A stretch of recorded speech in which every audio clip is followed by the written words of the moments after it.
Hi mayam, ahanbamakkada mayambu taramna okjari.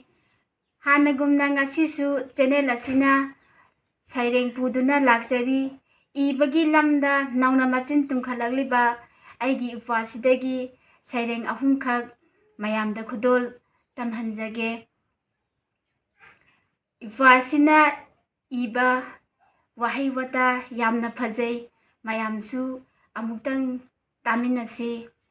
Seireng pathokliba amadi ijariba ipwasigi ming laifam mayamgi mafamda masana oina haihanjage.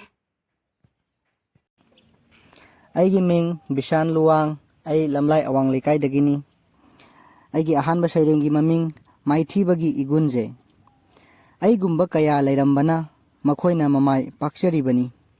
Maithirasu aina nokchakhi makhoina mamai pakpa uraga. Makhoina di hanthana yengbiri tolaba amagum khanbiri. Aina di nungsina inajai makhoi bungakpi senbiduna. Mai pakpadi mimang thokpani. Maithibadi non lukna lejavani. Makhoigi kairak thabibani. Atongbada makhoibu lephanbibani. Sebarini aidi mai pakpa singdugi magul hapibani manungdagi. Nokshillaga thauna hapibani. Ngal hanbibani aina maninglomdagi. Makhoibu nungsiramgani pamnaramgani aina athiba singdu paisalhawagini. Makhoidi pirang tabu kijabani aina pumnamaktubu thengnabibani. Aibu hanthana yengliba singdu aina khanjai apangmani. Aina mamai pakhalibani maithibagi igunje khangjinbiyo. Aigi anisuba seirengi maming tangna pokpa mapokni.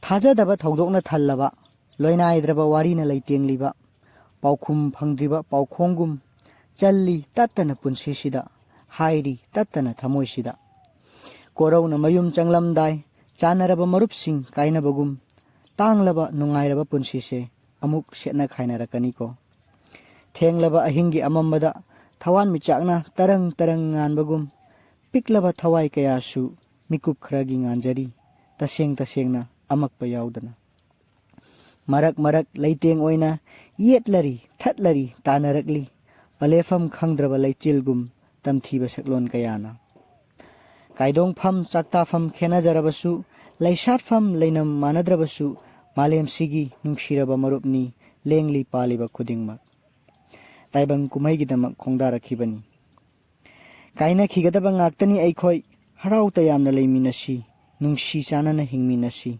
tathok tasin tawminaduna angamba mateng pangnaduna sandoklamsi aikhoina nungsiba malem sinba thungna taklamsi tangna pokpa mapokni utlamsi aikhoi amatani maithongda momol noklaga nungsiba paujelsu yelamsi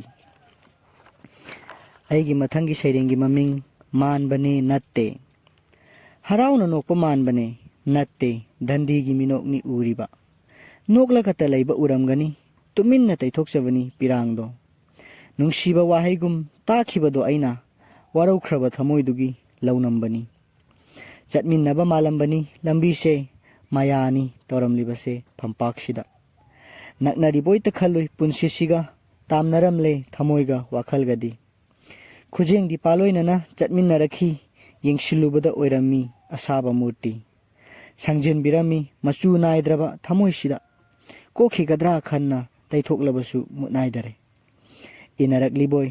inarakli boy nungsina thangjinjarui panthungphamdo onthorakpada leirami imi tamak inakta khurumjari Seireng asibu tana mayamna kaubiganu Mayamlakta Eikhoisu hairiba channel asibu nungsibiduna subscribe tawbiyo amasung like comment thambiramu makha tana thagasarakpa video khudingmaktasu mayamna support pibiduna share tawthokbiyu seireng pathokliba ipwasigidamak mayamna comment thambiramu ngasigi oinadi matang asida video loisinjarage hayeng amuk unarasi.